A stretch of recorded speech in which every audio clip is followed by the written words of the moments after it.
Học kiểu nữa. Không có góc. Lên chỉ nó là. Cho mà. Rồi, 1 2 3. Thật thôi. Cái này nó còn chơi ở dưới dù đó. Nó muốn trào là. Nói từ dùng thế à. Chào các con. Nó dù tầm nó một xích tỷ thôi.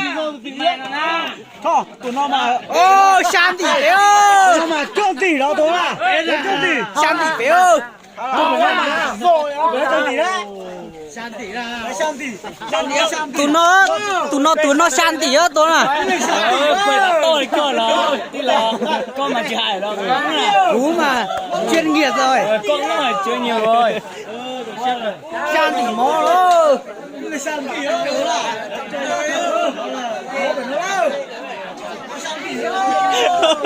San tỷ ơi.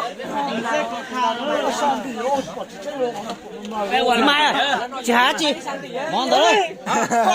Nó San tỷ đó nó. Món nữa. Bây giờ bé nó mua nó trộm tỷ à? Chị Mai lính thì chờ cho nó đấy.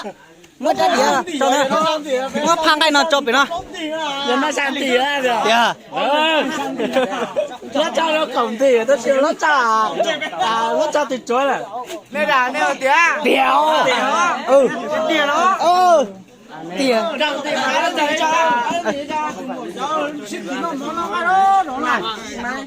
Có à nó ta sang tỷ mò mà anh giờ họ anh đi chợ.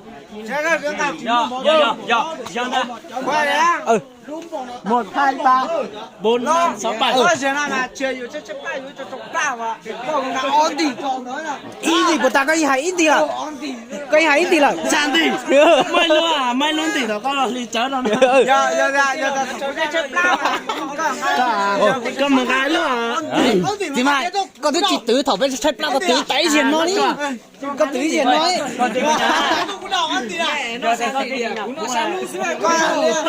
Lên tỷ thôi, lên tỷ chợ rồi nói.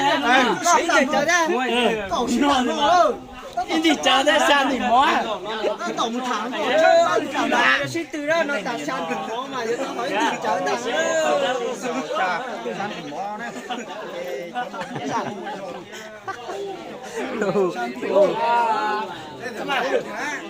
Thổ, thổ để tiền liêu.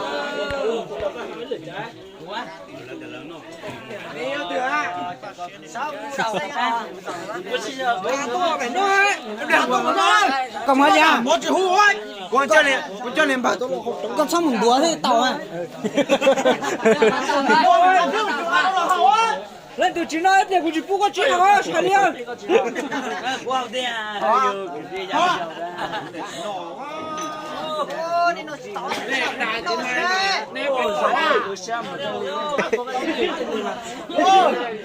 Thì cháu đang thì chỗ tao thì cháu cũng có ké kìa. Nó cái gì cô gặp một chính Muốn cho chị cháu vào là rồi con cho trời ơi cái máy là bom máy Sang thì mỗi thế ít khó chở. Ít đi chở. Đây chỉ nó